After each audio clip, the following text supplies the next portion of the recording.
saya dan orang yang menyantuni anak yatim ya di surga kayak ini. Wa syara bisababah wal wusta. Kanjeng Nabi niku memberikan isyarat jari telunjuk dan jari tengah. Begitu dekat. Ya. Wa farraja bainahuma syai'an. Nabi benggangke sithik, farraja manane benggangke. Dadi ora gendhatene mboten, tapi benggang ngeten. Dadi mboten gandhat niku mboten. Ana jarake ngeten. Wa farraja bainahuma syai'an.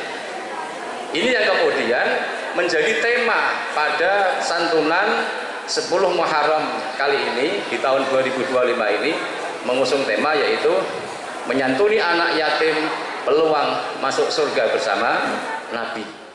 Pengajian dan santunan anak yatim yang dikemas dalam gebiar 10 Muharram 1447 Hijriah gelaran Yayasan Al-Ikhlas Al-Asyariyah, Ahad 6 Juli 2025 pagi hingga sore benar-benar memukau dan menjadi hari raya, sekaligus pesta bagi anak-anak yatim piatu binaan yayasan yang berkedudukan di Bumi Jabal, Desa Protomulyo, Kecamatan Kaliwungu Selatan, Kabupaten Kendal, Jawa Tengah tersebut. Meski tanpa sapaan langsung Bupati Kendal Diah Kartika Permanasari dan Ketua DPRD Kabupaten Kendal Mahfud Sodik yang berhalangan hadir karena bersamaan dengan tugas kedinasan yang lebih penting, ada sejumlah tokoh penting yang turut hadir dan menyaksikan kebahagiaan itu. Sebut saja Kepala Dinas Lingkungan Hidup Kabupaten Kendal Aris Irwanto, antropolog dosen Universitas Islam Negeri Wali Songo Semarang, sekaligus Ketua Federasi Panjat Tebing Indonesia FPTI Kabupaten Kendal Ibnu Fikri, serta sejumlah anggota DPRD Kabupaten Kendal. Sedari pukul 9 pagi, anak-anak yatim itu sudah berkumpul di aula gedung yayasan setempat. Setelah melakukan registrasi kehadiran, mereka langsung diajak bersama-sama menuju area pasar Minggu di Bumi Jabal untuk menikmati aneka kuliner atau jajanan gratis yang disediakan 50-an pedagang dari total sekitar 100 anggota yang tergabung dalam komunitas pedagang Casobo Sekolahan atau CSS. Didampingi Ketua CSS Rohmani alias Bang Gondrong dan Humas CSS Samsul Ma'arif, Seksi Keagamaan CSS Murohibin mengungkapkan, penyediaan jajanan gratis bagi anak-anak yatim sudah menjadi komitmen bersama Yayasan Al-Ikhlas Al-Asyariyah sejak beberapa tahun silam. Murohibin menyebut, kegiatan ini merupakan wujud kepedulian pada anak yatim, sejalan dengan semboyan CSS yang bersekretariat di Kampung Nolokerten, Desa Nolokerto Kecamatan Kaliwungu, yaitu dari kita, untuk kita, kembali ke kita. Kami mendukung kegiatan di sana dan kami juga menyediakan jajanan gratis di sini. Dan ini agenda tiap tahun, insya Allah. Yang utama itu kita mencari keberkahan. Ya. Di sisi lain, dalam penghasilannya itu ada hak anak yatim. Jadi harus kasihkan ke mereka lah. Dan harapan kami kepada anak-anak yatim bisa tumbuh kembang dengan baik dengan pengasuh-pengasuh yang handal. Amanda Gita, salah satu pedagang mengaku senang ketika bisa turut berbagi dan membahagiakan anak-anak yatim. Bersama dua rekannya remaja pemilik mochi Daifuku dari Kampung Jambetsari, Desa Kerajaan Kulon Kaliwungu ini tampak antusias ketika anak-anak yatim binaan Yayasan Al-Ikhlas Al-Asyariyah itu menyerbu kue mochi gratisnya hingga ludes. Semoga anak yatim bisa bahagia, bisa senang, terus menjadi anak yang soleh dan soleha.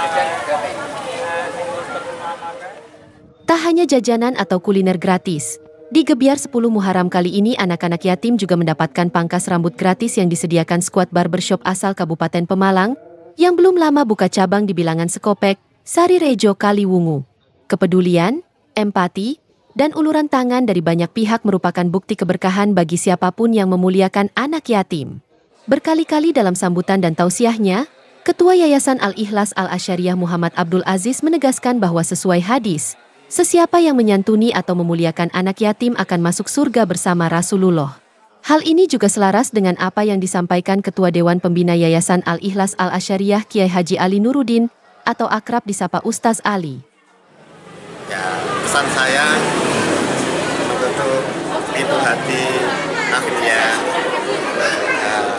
bahwa antara saudagar perhatian semua anak-anak kita bisa mengatakan semua fungsi yang kita kalian diisi para pejabat yang diberi amanat oleh Allah agar lebih fokus memperhatikan anak-anak yatim kita yang tercinta dalam kelangsungan pendidikan kehidupan para depan yang lebih cerah seperti anak-anak pada para pengurus yang saya banggakan dan yang saya cintai. Alhamdulillah sudah luar biasa dengan keikhlasan, dengan ketulusan, maka semangat berjuang harus lebih, jangan sampai kendor, karena ini merupakan satu perjuangan menuju jalan, menuju kebahagiaan dunia dan akhirat.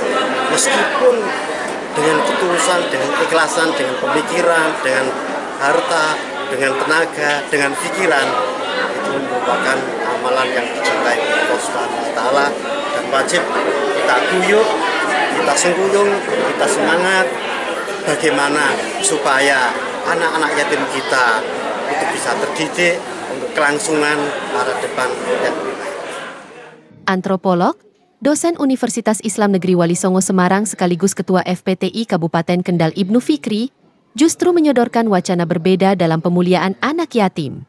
Fikri mendorong pemberdayaan kualitas diri anak-anak yatim menjadi anak-anak yang sehat dan kuat, terutama dikaitkan dengan olahraga panjat tebing. Ya jelas bahwa ini kan anak-anak yatim perlu kita bina, perlu kita semangati untuk menjadi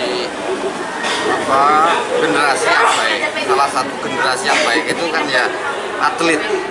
Nah, atlet panjat tebing itu salah satu atlet yang punya potensi keberanian yang tinggi, karena begini. Jadi kalau atlet catur, atlet bulu tangkis, atau atlet yang lain itu kan sederhana. Nah, tapi kalau panjat tebing itu kan harus naik dengan resiko yang lumayan mengerikan. Nah, disitulah kemudian kalau kita memberikan semangat pada anak-anak termasuk para yatim piatu ini bisa menjadi atlet panjat tebing, maka mereka dalam menghadapi dunia yang global nantinya itu akan mudah dan bisa bisa menyelesaikan persoalan-persoalan. Termasuk ini kan kalau panjat tebing kan bagian dari bidangnya Pak Aris, lingkungan hidup. Nah, maka antara panjat tebing dan lingkungan hidup itu gandeng, gitu Pak Ye. Nah, ini jadi katanya panjat tebing itu bagian dari Charles Darwin, teorinya evolusi. Jadi kalau yang biasa penean sama dengan kembali ke nenek moyang mereka adalah kera, itu enggak betul itu. Jadi itu olahraganya Rasulullah. Kalau dulu sebelum mendapatkan wahyu itu kan Kanjeng Nabi itu naik ke Gua Hira dengan panjat tebing. Nah, ini adalah bagian dari upaya agar para santri dan yatim piatu ini bisa meniru Kanjeng Nabi, meniru Rasulullah. Saya kira itu.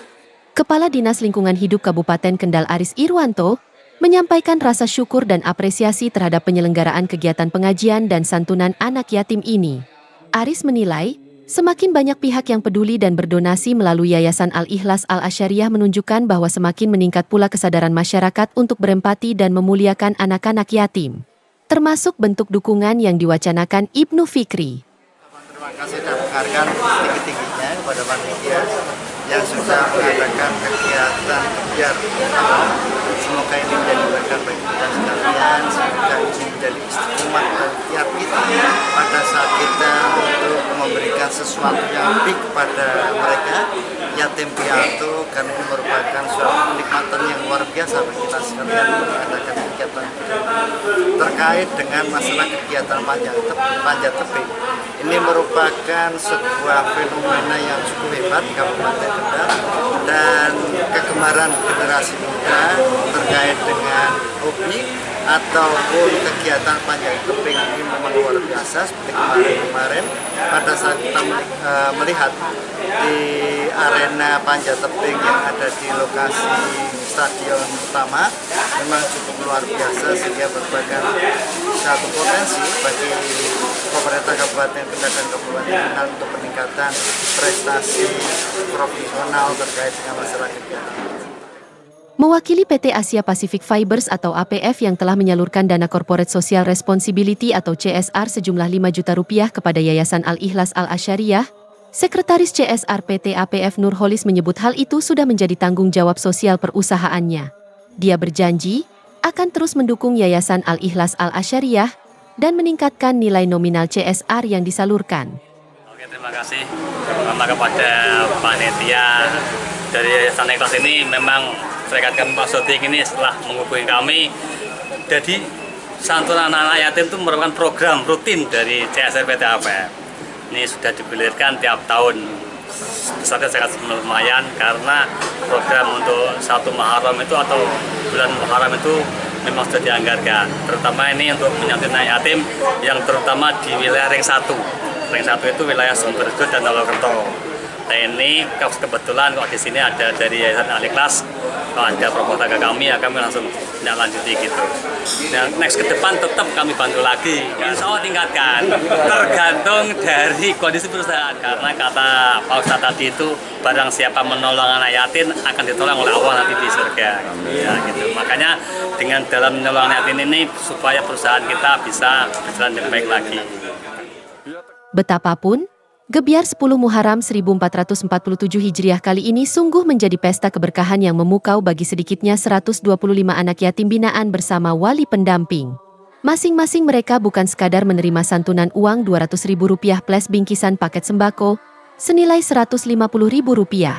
Tapi, mereka juga benar-benar dibahagiakan karena ada suguhan hiburan dari anak-anak TPQ NU 28 Darul Quran di bawah naungan Yayasan Al-Ikhlas Al-Asyariah dan iringan rebana dan lantunan syalawat di sepanjang acara.